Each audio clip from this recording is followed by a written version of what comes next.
Newly restored Madam Walker Legacy Center, located in Indianapolis, Indiana, continues the legacy of the iconic Madam C.J. Walker. Born Sarah Breedlove, 1867, this daughter of former slaves transformed herself from an uneducated farm laborer into one of the 20th century's most successful self-made women entrepreneurs. During the 1890s, Sarah began to suffer from a scalp ailment. She experimented with many homemade remedies and store-bought products. What resulted was Madam Walker's wonderful hair grower. By early 1910, she had settled in Indianapolis. The building had become a forerunner of today's shopping malls, with a drugstore, a beauty school, a restaurant, professional offices, a ballroom, and a 1,500-seat theater. The Madam Walker Legacy Center is thriving as a beacon of pride and hope, while celebrating the beauty that lies in diversity. To learn more, visit MadamWalkerLegacyCenter.com.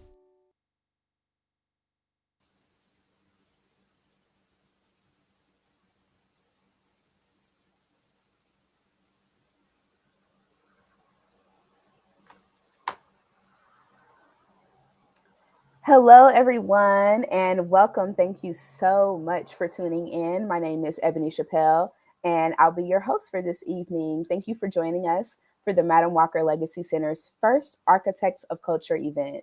This event this evening is a team talk, and I'm joined by a few local young people from Indianapolis, and I cannot wait to hear from them. I can't wait to hear what they have to say on this topic.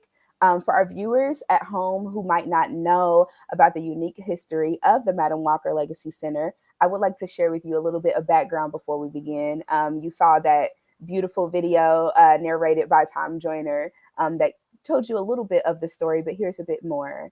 It is one of the most significant pieces of our nation's history, and the Madam Walker Legacy Center is also listed on the Register of National Historic Landmarks. It was once the headquarters and manufacturing plant of Madam C.J. Walker Hair Care and Beauty Products. To this day, the structure still boasts much of its 1927 architecture, but it is more than just a building. The Walker is an integral part of the community dedicated to preserving Madam's legacy by providing cultural education, promoting social justice, supporting entrepreneurship, and empowering youth to become the next generation of entrepreneurs and civic leaders. So the Madam Walker Legacy Center is celebrating its 95th year, and the building is a venue for celebrating cultural diversity, rich heritage, and cultural traditions. And it's a symbol of not only African American pride and achievement, but for all citizens of the world by perpetuating the legacy of one of the nation's first self-made women millionaires, Madam C.J. Walker. So before we jump into our conversation today, I'm going to let our young people tell you a little bit about themselves. But today we are going to be joined by Whitney Wright from Cold Spring School. It's not Aaliyah Barnett, excuse me. Aaliyah is not able to join us this evening, but Shanice, who is at Shortridge High School, and Michael Morris, who is a ninth grader at North Central. So why don't you guys tell us a little bit about yourselves? Whitney, I'll go ahead and get started with you. My name's Whitney. I'm in the 8th grade. I'm on the Girls Who Code team and on the robotics team. And I enjoy doing sports. That's pretty much it. I don't have anything else. Awesome. What kind of sports before I let you go? I do I am on the basketball team, the tennis team, the volleyball team, and that was it. And that's it. Wow, all the teams. Wonderful. Michael, I'm gonna go ahead and switch to you. Why don't you tell the people a little bit about yourself? How y'all doing? My name's Mikael Morris. I'm in the ninth grade.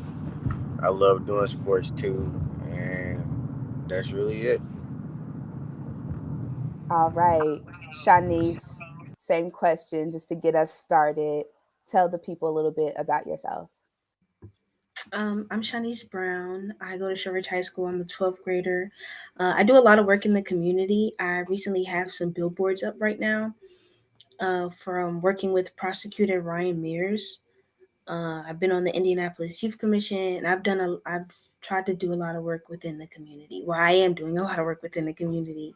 Um, at school, I'm on the student government, but I don't do a lot of after school activities because of my community activities. Um, and I pretty much when I get home, I'm reading or on the game. What game are you playing right now? I'm not playing any game right now. I turn my TV off for the distraction, but usually I play Fortnite or You Division 1 with my family. okay? Awesome, awesome. I have heard of at least one of those. So to jumpstart into our conversation this evening, I want to encourage those of you that are watching, you can think about your own answers to these questions. And if you have comments or other things that you just want to mention, shout outs that you want to offer, go ahead and drop them in the comment box this evening. But I'm just going to open this up to whoever wants to get started. Mikkel, Shanice, or Whitney. So a lot of times you'll hear people say, I'm doing this for the culture, whatever it is, whether it's starting a business or being involved in the community or, whatever. A lot of people attribute, I'm doing it for the culture. When you guys hear that, what does that mean to you? I'm doing it for the culture. What does that mean? Um, to me, I feel like when I hear people you like when I yeah, when I hear people use that phrase or I see people use that phrase, I feel like they don't mean the culture we think they mean. I think they mean like the social media culture or like the social culture of the generation now and like everything that's going on and society standards. It's the culture of society standards that they're kind of doing it for. Um it's like people use the word for the wrong tense. I mean, or the wrong context. So I don't know. I feel like I never said that before. Like I never said I'm doing it for the culture, even though technically I am doing the stuff that I'm doing for the culture, but I say the community because not everybody is a part of that culture in our communities that need help or around the minorities that we talk about. So I just feel like it's more of a phrase, like it's slang, like it's a way for people to let other people know they doing what everybody else is doing and not necessarily doing what they think they like what that actual phrase should mean. Okay, okay. So more so perpetuating a certain thing, but not really, more so talking about it instead of being about it. Perhaps that might be another way to even think about it, what you Or just like shared. they're doing things, but like the purpose of doing that thing isn't really for quote unquote the culture. It's for everybody to see that you're trying to do something and that you're trying to get it on. You just want to show like prove something to people and not really prove to yourself that you can do something for the people. Awesome, awesome. Whitney, Mikkel, want to have you guys jump in on this. What are your thoughts? Do you agree with what Shanice just shared, or do you feel differently?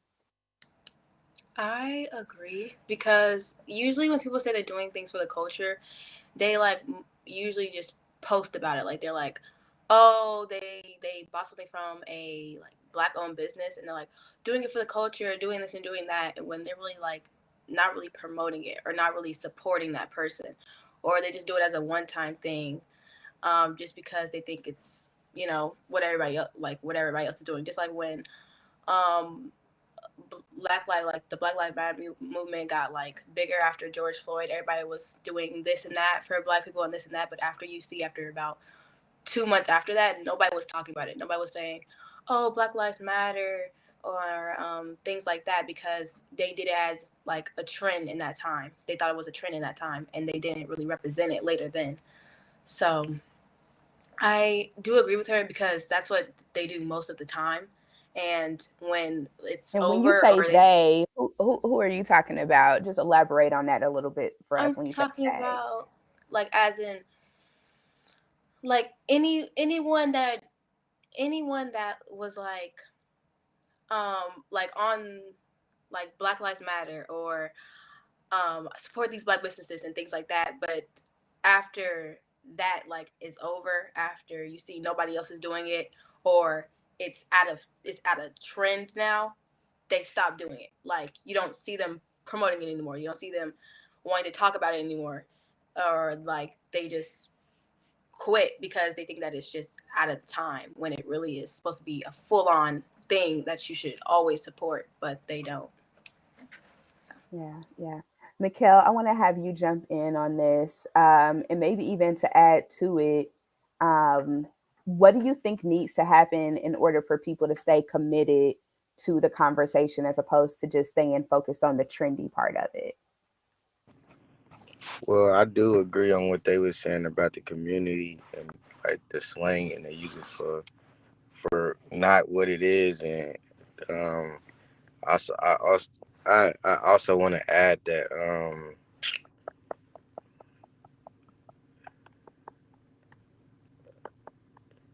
can I have a little bit of time to think? Yeah, absolutely. So I will, switch over to Whitney and Shanice a little bit. But what's one thing that you would offer as a piece of advice for everybody, for anybody that might be watching, on how to stay committed to the cause of uplifting Black culture, uplifting Black businesses, etc., beyond just the trendy part?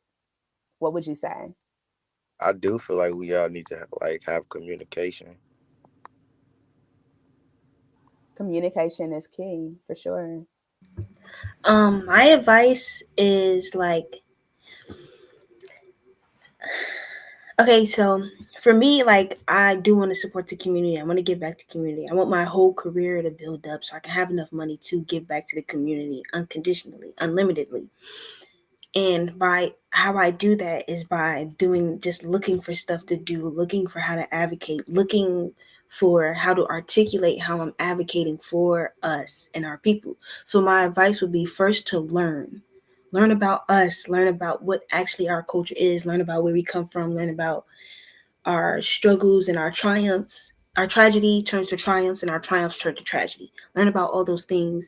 Learn what's actually going on with us versus what people say is going on with us. Like, don't advocate for us like, oh, we just like that. You're supposed to say, no, the lack of access to our community. We all live in poverty. We have extreme mental health issues, and we don't have the access or right people to talk to get over those mental health issues. We have generational trauma, things like that. So learn how to advocate for us, and then put in the work for us. Do something, and it doesn't just have to be for us. It has to be for you as well. It has to be for your children and who you want to help you raise your children. You want to create a family, and that family is going to be a part of you, a part of your culture, and you have to kind of like do things, change yourself and change your environment and change the way you work towards helping. You can't just say it, you can't just post it, you can't just think about it. You have to take some type of action. You have to get on a panel and be like, okay, so this is what I learned and this is how I feel and this is what we need to do. Yeah, so adding some action behind all those positive thoughts, all those nice thoughts. Um, Whitney, what would you add to this? Um, I think I agree 100%. And I was also in a program. It was called CLD, where all these African American women, or well, girls my age, um, we learned about loving our skin, about things that girls things that girls go through, especially Black girls go through, about supporting each other. And it was 8 weeks long. Um, and I would like meet with these group of girls that I would see, and they would just be like, they talk about their experiences and things like that, and what they've been through, and we had so many things in common, and so many things that we went through together. And I felt that if we like communicate with people that like look like us, like African American like women or African American men, um, it would just do better with like staying with, I don't know how to say it, staying But do better as far as supporting each like other. how we Yeah. embrace each other and communicate with each other, maybe. Yeah. Yeah, how we relate to one another. Yeah, that's powerful. That's powerful. So I have so enjoyed so far hearing you all speak so candidly about your thoughts as young people. And Shanice, it was something that you said earlier in relation to the Black community, but I think is really applicable to young Black people. And that is um, listen to us, hear from us, hear what we have to say. That was along those lines. And I think that is so critically important. There has been a lot of discussion in the news around critical race theory and whether or not it's taught in schools. And one of the narratives that is missing, one of the voices that's missing from that conversation is the voice of young people saying what they think about it. So I want to ask you both, um, have you ever even heard of critical race theory um, before it was in the news? Like before it became such a hot topic in the news, had you heard about it? And what do you feel about it now that it's become such a hot topic of conversation? What are your thoughts? Um, no, I haven't heard about it before the news, but can you clarify exactly what it is again before I answer that, really? Yeah, so that's a great question because a lot of the people that are really upset about it have no idea what it actually is. So based on some of the things that I've researched, critical race theory is a level of education that is taught in like graduate level school where people are learning about systems of oppression and how they impact society. And that's one of the biggest things. A lot of people are throwing that term around and have no idea what it means. So it's such a good point that you brought that up. But essentially what it has turned into is a debate over whether or not certain historical texts and certain conversations can be had in the classroom. So now you have situations of schools banning books about the Holocaust or slavery, etc. What are your thoughts on how this whole thing has played out in the media? And are you concerned at all? Do you have any thoughts around how this is going to impact your personal education? Okay, so it seems like the real concept of critical race theory was a good thing. It wants to add on that race is a social thing and has stuff to do with the system and so on and so forth. So I agree with that. Like, yes, we do need to learn about that because I think we need to learn about that from elementary school to high school because we're about to step into that world and we're kind of already leaning in that world because as soon as a young Black girl walks outside and she's in fifth grade, like, she can still experience racism. Like, now the argument between whether we can handle it or not. Now I do agree that some kids may not be able to handle it, but I don't think they are given the structure of how to handle certain conversations, period. So their parents are not telling them to be comfortable with being uncomfortable, or their parents are not giving them enough realities or harsh realities to help them understand the world about before going into life. So knowing what racism is and how it's embedded in the system and us and our racial biases, it's important to learn because it helps us develop as a person. So now white people are learning about us and our experiences and actually what we go through and actually what is going on in the world. And then now we have less racist people because they're learning from young ages. Oh, okay. And I get that white people could feel bad about their history, but just because your ancestors were cowards doesn't mean you have to be. You don't have to be like your parents. You don't have to be like your ancestors. So learning about what they did is just an important part of learning history, but you don't have to be them. We're generations farther ahead, you know? So that's how I feel. Yeah. Whitney, what about you? I definitely feel that it should be taught in schools. And no, I did not hear it like before it was like on the news.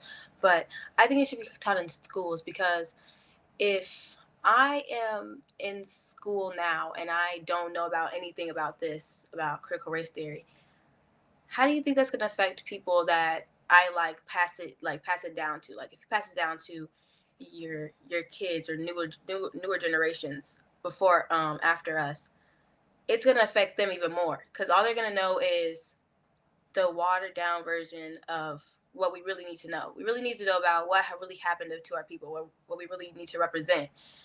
And if it's not taught now till all of these grades, it's gonna affect us so much because when a newer generation comes out, they're not gonna know what they really need to know, what they really need to know and represent. They're not gonna know any of that. They're gonna know something about like what we talk about now, which is not even like we need to learn way more than we do now in schools As far as what you're about being taught in school. yeah Wow. about Wow.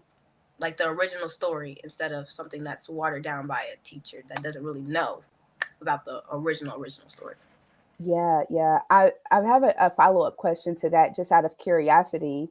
Now that it has become such a big topic in the news, what kind of conversations are you guys having with your classmates and your friends? Do y'all talk about this kind of stuff? Um, Now this is, I don't know. It's like it's a weird thing. I talk about it at home with my parents, of course, but in school, like we went to the state house at Shortridge, and that was a good experience. Like we went to the state house to go testify against the House Bill 1134.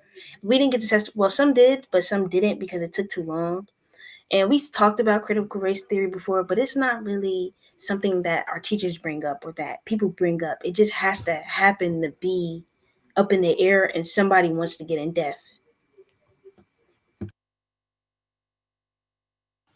Whitney, what about you? Have you had similar experiences, or what kind of conversations are you and your friends having around this, if any?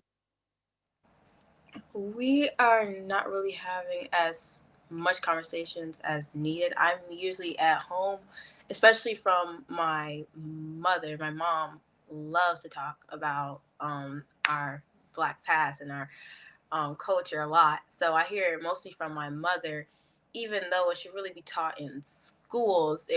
We shouldn't have to learn it from our parents instead of in the classroom. Yeah, yeah. Mikkel, thank you for joining us back. I'm getting ready to throw you right in it. We are having a conversation around critical race theory, and I want to thank our people behind the scenes for this great, really simple definition.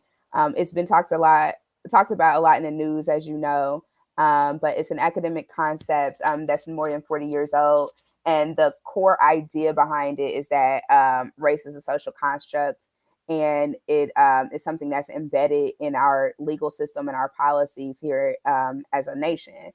But there's been a lot of talk in the news around whether or not it should be taught in schools.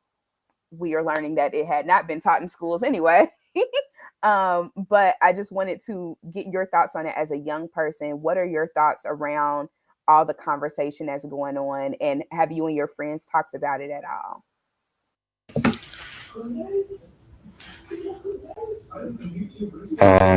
Can you hear me?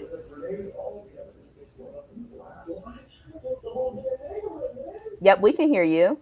I definitely should think they should add it in school so other generations can learn about it who haven't learned about it yet.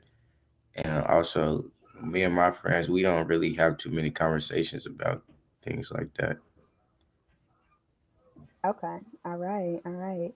So shifting gears a little bit, when it comes to not only what you all are learning or not learning in school, but just in general, what are some things that the adults in your life, the administrators, your teachers, your mentors, what are some things that they can do to support you as young people? Whoever wants to jump in first, go ahead.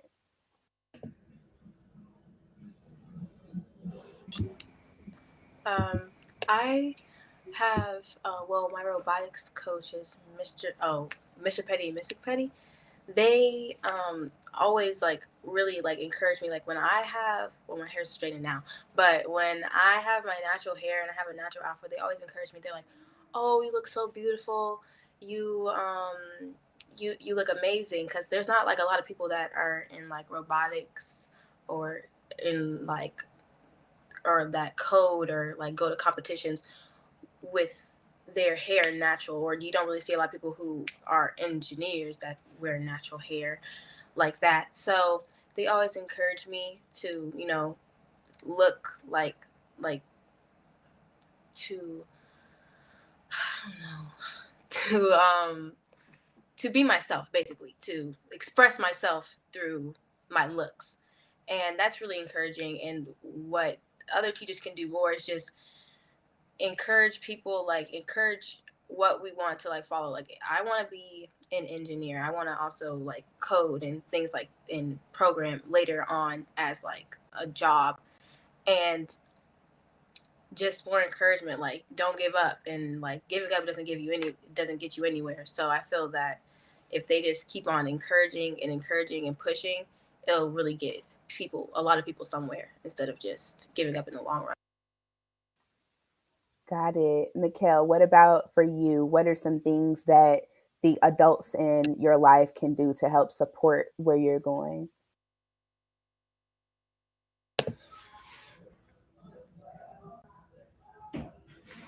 I definitely have mentors that I like to kind of run to so they can show me everything because I know like all the stuff that I have done, like they probably have did it more times than me because they're twice my age, and I just like when they give me guidance and show me like the right way instead of the wrong way of what I'm supposed to be doing and things like that. Yeah, so it sounds like you're very blessed to have those mentors in your life, and sounds like they're doing things well. Anything that maybe in the school environment you feel that your administrators could do to improve how they support you and your classmates?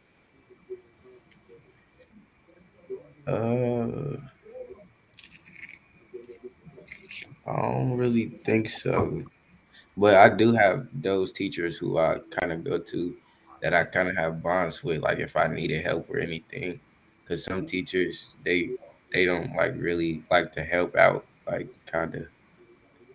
So maybe some of them need to get with the teachers that are more in mentor mode and learn from them Yes, so they ma'am. could better support. All right, all right. Shanice, what about you? What are some things that the adults in your life could do to support you and other young people? Um, well, my parents are very supportive. I don't need any more support from them. They are overbearing with the support, you know. Um, Not well, I don't want to say not overbearing. My dad is always reprimanding me from time to time, keeping me humble. But in the school environment, I think in general that teachers need another level of training. I've been promoting like cultural awareness training. They need to understand the different environments that their students live in and how to handle different types of students and how to teach different types of students in different types of ways and get their attention and connect with them. Teachers deal with us from age 4 to what 18, 19, and they just have a problem. Like they want to be teachers, they don't want to be mentors. Mentors connect with their whoever their mentee is. Teachers are really mentors. Like they're teaching us and giving us information and preparing us for that next level, but they also have to understand that we need that connection to even take in the information that you want to give us to take us to the next level. And I don't now here's the thing though, like we need to learn stuff from teachers and we also need to learn stuff from our parents. So like we have to learn how to live life from our parents, we have to learn history from our parents, we have to learn certain ability mannerism and stuff like that from our parents. But from school, we also have to learn the history. We also have to learn math, English, grammar, because all these other things we have to learn from both. But one is a more environmental type learning, and the other is a preparing you for academics and life as well. That's also about life and planning, but still, it has to be a combination of both so that we can propel and we can be better. Like, I think that we can have way more 20-year-old millionaires if the school system had more parent like teachers, not parent like, but even like a auntie like teacher who cares about you, also wants to help you. And we have things where parents are more in tune with their children and paying attention to their children and giving them information. We need information from all sides. Yeah, yeah. One of the things that's coming up for me, hearing you guys talk, is that concept of what you feed and what you take care of, it'll flourish, it'll grow. So being able to have multiple access points to that nourishment as a young person is so, so important. I want to wrap us up with the last question. So earlier, Whitney, I think you brought this up around right after the horrific murder of George Floyd, and how it was all this talk around Black Lives Matter, also a lot of talk around equity and inclusion, and everyone wanted to start finding ways to make their systems more inclusive, including the school systems. When you guys hear inclusion, what does that mean to you? And how do you think inclusion will help benefit our society overall? So, Whitney, since I used your example, I'll come to you first to wrap us up. What I think inclusion is to include anybody and everybody. Just like um in when I'm in robotics, and there is a lot of people that look like me, like, African American or African American females, that made me feel included. Like, I like, oh, that's where I want to be, and that now that I see this, I like I'm pushed more to be in there, and to be and I feel so included when I see people that look like me in somewhere where I want to be. I feel that if there was more inclusion in the world, like in things like engineering, and more workspaces that were open and felt more including, with more people that are African American or people that are different races, it will pull way more people into that work field. Like, if you see more, if I see more white people being engineers and things like that, and I don't really see any like black people or things like that, I'm gonna not really feel included in there. But if I see more people that look like me, and it's gonna wrap more people in to be the next person to be a millionaire, or the next person to be out there, because you feel included in that workspace. Like, I felt included in robotics, I felt included in COD, I felt included in Girls Who Code, because I saw people that looked like me that pulled me into that activity. That representation certainly matters. Mikkel, what about you? Inclusion, what does it mean to you, and how does it benefit our society?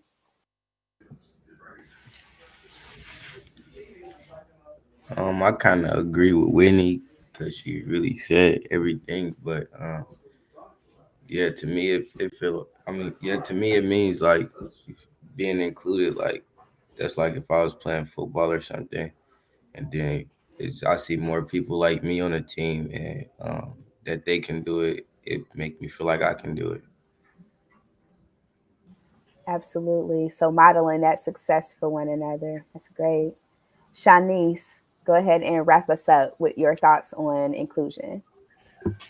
Um, to me, inclusion is, like Whitney said, anybody and everybody and everything. Um, but I think we need more than inclusion. Inclusion is like the bare minimum, like not even the bare minimum. Inclusion is like we already have inclusion because we're not segregated anymore.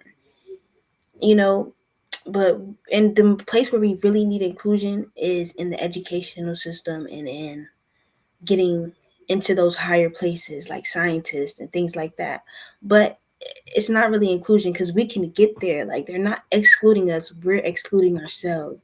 And we have so many limits on us that exclude us from that in general. So we need more parents and teachers to start motivating kids and giving them options that like because as a black kid you feel like you can't do anything but the music industry or the acting industry, like one of those industries but we could do so much more. Like, we don't know we could be volcanologists, we don't know we can be biologists, and we could do all these different types of things. Like, nobody really promotes that to us because everybody just promotes getting a regular job and just being stable. But you could be more than stable. You could be stable, extra stable, So I feel like, forget inclusion, we need communication, we need motivation, we need understanding, we need actual love. Because I feel like love, to me, love is the highest form of understanding. And if we don't have no understanding of each other, how could we ever love each other? How could we love the culture if we don't understand the culture? How could we do it for the culture if we don't know what the culture is? So I just think we need that understanding, that communication, and that awakening to the reality of the world and ourselves. We need more harsh realities put on down on us. We need more of the truth in conversation. We need to break these generational curses and the ignorance and all the lies. We need to come together as a people for real before we even think about the word inclusion. Let's include ourselves into each other before anything, because we could do it ourselves. I believe that as a people we could do everything that ourselves, and we could get everything that we want as long as we get connected for real. Wow, what a powerful way to wrap us up. I want to give a huge, heartfelt thank you to our young people for such a fabulous conversation this evening. Mikkel, Whitney, Shanice, thank you guys so, so much. Your futures are bright. Y'all already knew that though. But thank you so much for being a part of this discussion this evening. For those of you that are tuning in, we have some more to talk about this evening. We have some more young people to celebrate. So I want to take a that made because there was also a Black History Month essay contest that we are going to announce the winners for. So I want to announce those supporters and acknowledge them for helping to make this possible. And the first is Indianapolis Public Schools, MIBOR Realtor Association, Indiana Writer Center, and Indiana Humanities. Thank you all so much for your support. And now on to the winners of the Madam Walker Legacy Center's MLK Jr. and Black History Month essay contest. For our middle school winners, third place goes to Angelica Gary. Angelica is a sixth grader at the K-12 Private Academy in Florence, South Carolina. This was a national contest. Second place goes to Daniel Watson, who is a sixth grader at Community School for Apprenticeship and Learning in Baton Rouge, Louisiana. And our first place winner was Leonie Almond, a homeschooled sixth grader in Decatur, Georgia. Congratulations to all of our middle school winners. Our high school winners, in third place is Kennedy Gabriel. Kennedy is a freshman at Barry Tatum in Indianapolis. And our second place winner is Kyle Coleman. Kyle is a senior at Cathedral High School in Indianapolis. And in first place is Lakaya Berry, a junior at Warren Central High School in Indianapolis. So we want to congratulate all of our winners. These students are going to receive cash prizes and a special recognition for their excellent essays. So again, thank you to all of our sponsors and supporters for helping to make this essay contest possible. Thank you to each and every one of you that tuned in this evening. My name is Ebony Chappelle, and I have been so blessed and honored to serve as your host. Have a great evening. Take care and stay tuned for more from the Madam Walker Legacy Center. Bye-bye.